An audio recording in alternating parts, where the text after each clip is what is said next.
Standing at the deep end, my whole body shakes like a leaf. Riley's voice cuts through my fear.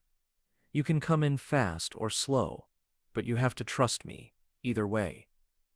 I'm looking down at 8 feet of blue water, thinking she means jump or use the ladder. My heart beats so loud I can barely hear anything else. 6 weeks of swimming lessons and I still feel like I might die. But there's something in her green eyes, something that makes my chest feel tight for reasons that have nothing to do with being scared of water. She steps closer to me, close enough that I can smell her. Jasmine flowers mixed with pool chemicals. I don't know how, I say quietly, hating how small and weak my voice sounds. I feel like a little kid again, afraid and lost. Her fingers touch my arm gently. Yes, you do. You've known for weeks now. The question is whether you're ready to stop acting like you don't. Her voice is soft but sure. That's when it hits me like a splash of cold water on my face.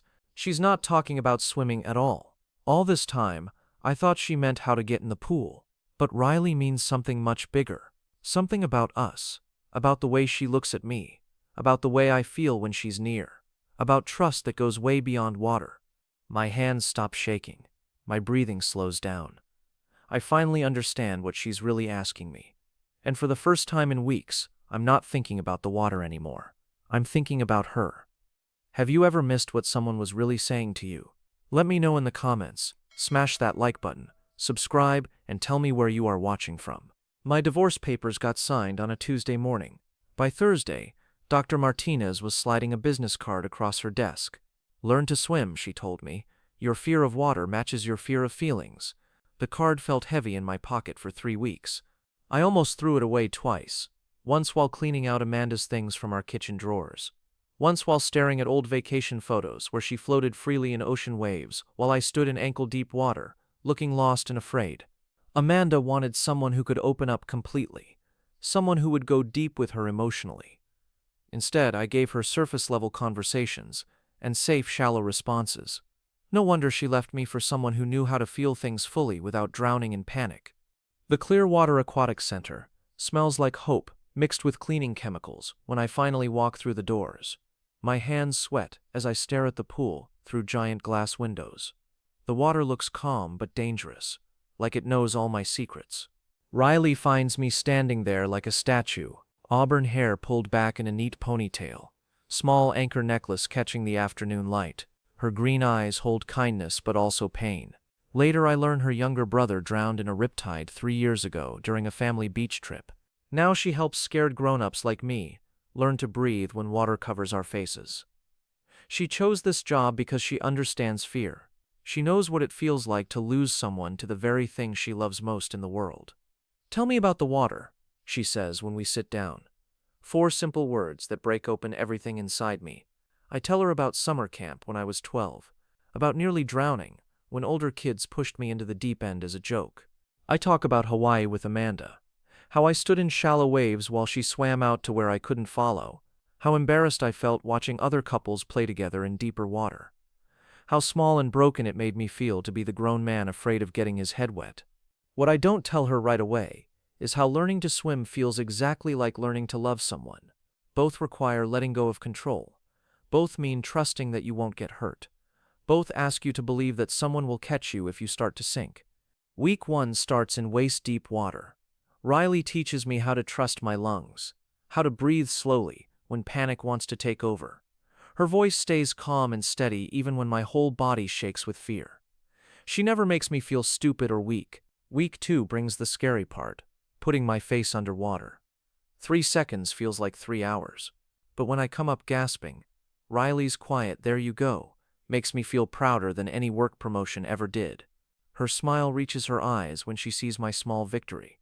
Week 3 changes something inside me.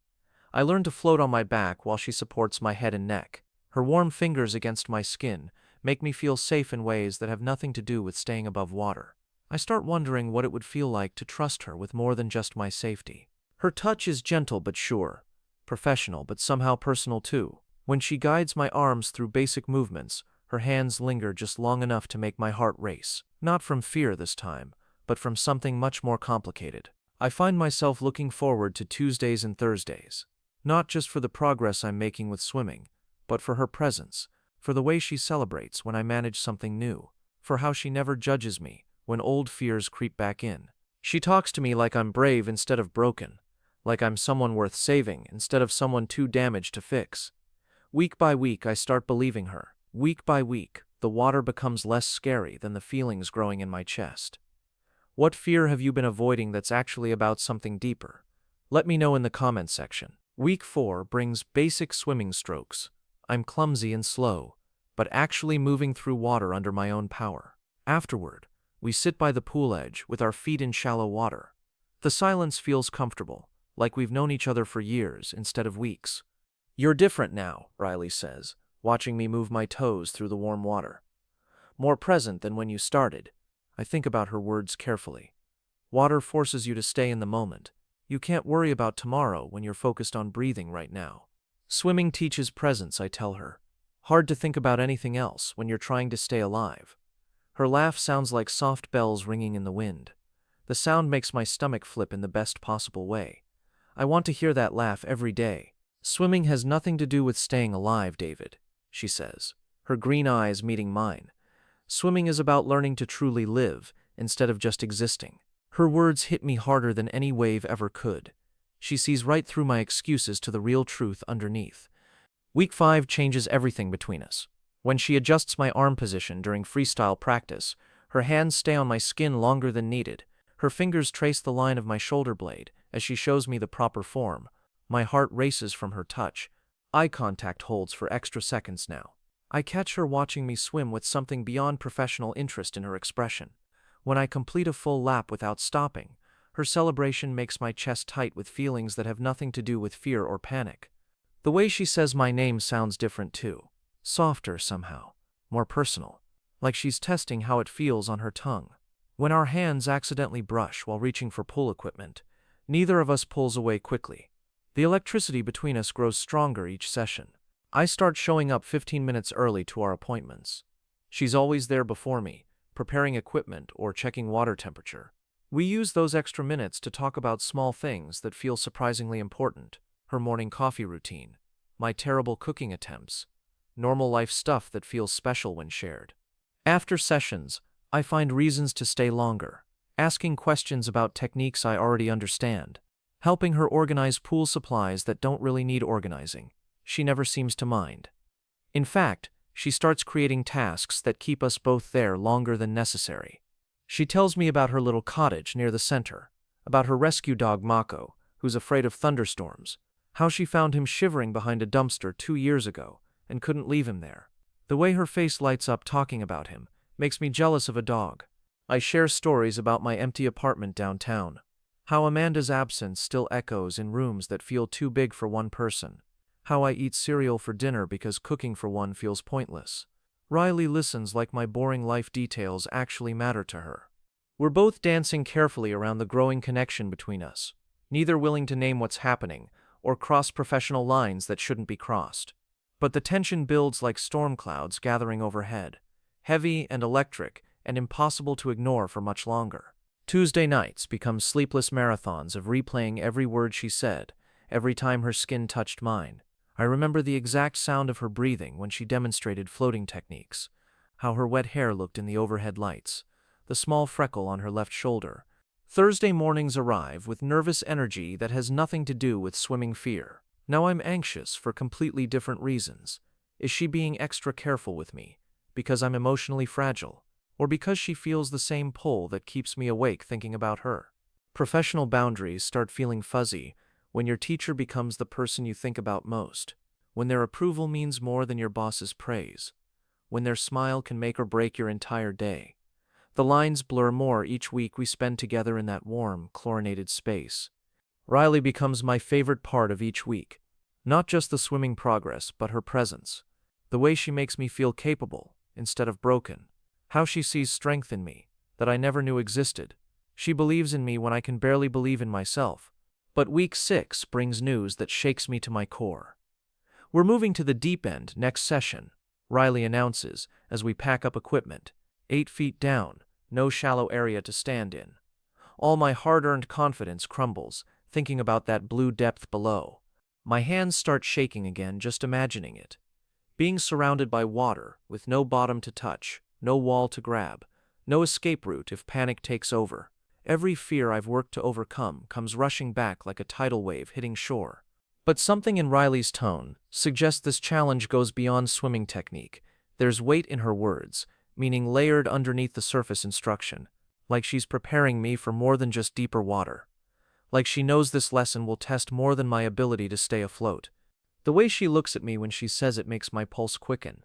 Her eyes hold promises and questions and possibilities that scare me more than any pool ever could. Because failing at swimming only hurts my pride. But failing at this, minus whatever this is growing between us, might break my heart. When did you first realize your feelings had changed from gratitude to something more? Let me know in the comments section. Standing at the pool edge, my toes curl against cool tile. Panic rises in my chest like floodwater. Riley stands close beside me, near enough to catch me if I fall in water or in life. 8 feet of blue stretches below us, looking endless and terrifying. You can come in fast or slow, but you have to trust me either way, she says softly. Her words cut through my fear like sunlight through clouds. I'm still thinking about entry methods. Should I jump straight down or lower myself slowly using the metal rails? My breathing gets fast and shallow. 6 weeks of progress feels like it might crumble right here at this moment. But Riley's presence stays calm and steady beside me. Her voice never wavers, never shows doubt about my ability to handle this challenge that feels impossible. She guides me down into the deeper water, her hands supportive but not controlling. For the first time ever, I swim with real confidence in water where my feet can't touch bottom. No safety net below me, just trust keeping me floating and moving forward through liquid blue.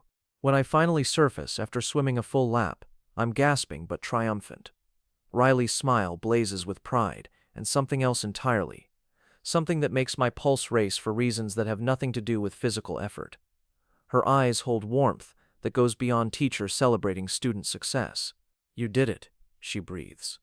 And the way she says those 3 words makes my knees feel weak. There's wonder in her voice, like she's seeing me clearly for the first time, like I've become someone worth noticing, worth celebrating, worth caring about in ways that extend beyond professional responsibility. That night, sleep refuses to come. I lie in my empty bed, staring at ceiling shadows, replaying every second of our session. Riley's words keep echoing in my mind, with completely different meaning than I originally understood. Fast or slow, trust me either way. Suddenly, clarity hits me like lightning striking. She wasn't describing pool entry techniques at all.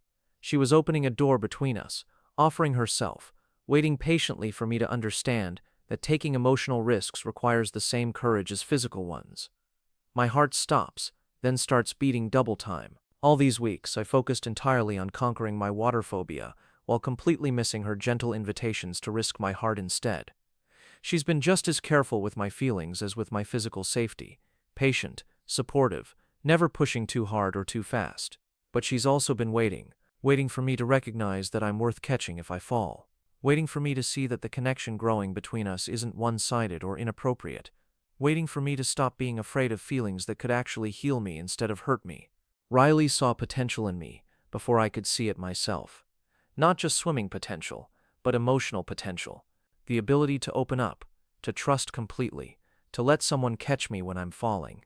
She knew I was capable of depth, long before I believed it myself.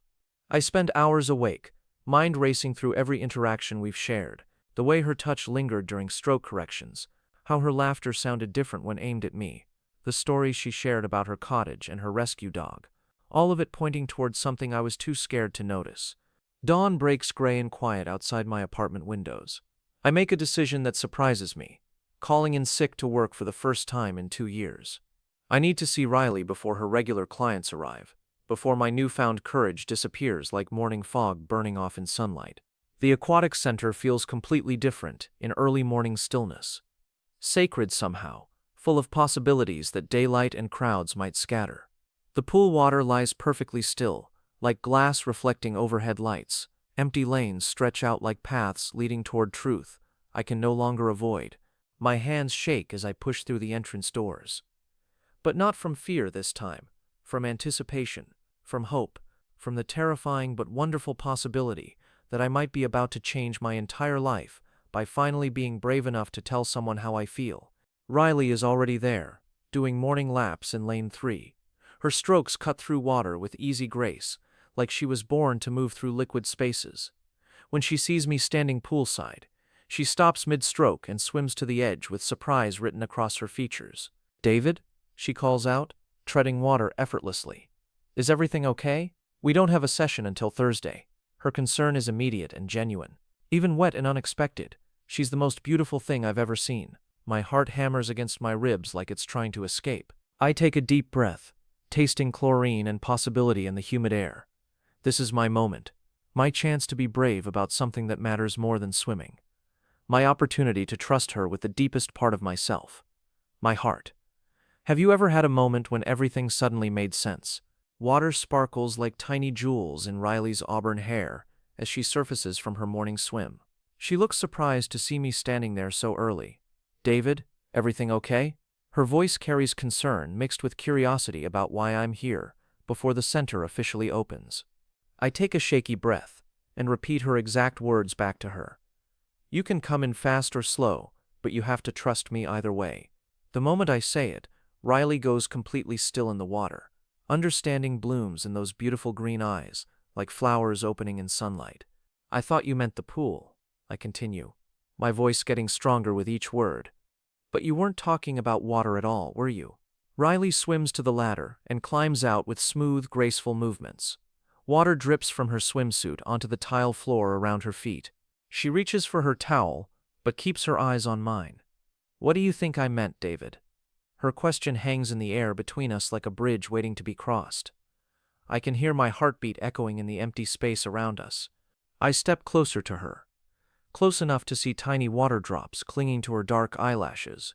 Close enough to hear how her breathing gets faster. "Us," I say quietly. "Whether I was ready to stop being afraid of feeling something real with you." Riley's hand moves to rest against my chest, right over my racing heart. "You didn't misread anything," she whispers. Then she kisses me, and it tastes like pool chemicals mixed with pure courage. The kiss starts gentle and soft, then grows deeper as we both stop fighting the pull between us. When we finally break apart, our foreheads touch, and we're both breathing hard. She smiles and asks in a playful whisper, "So, fast or slow?" I start laughing, and the happy sound bounces off the water and walls around us.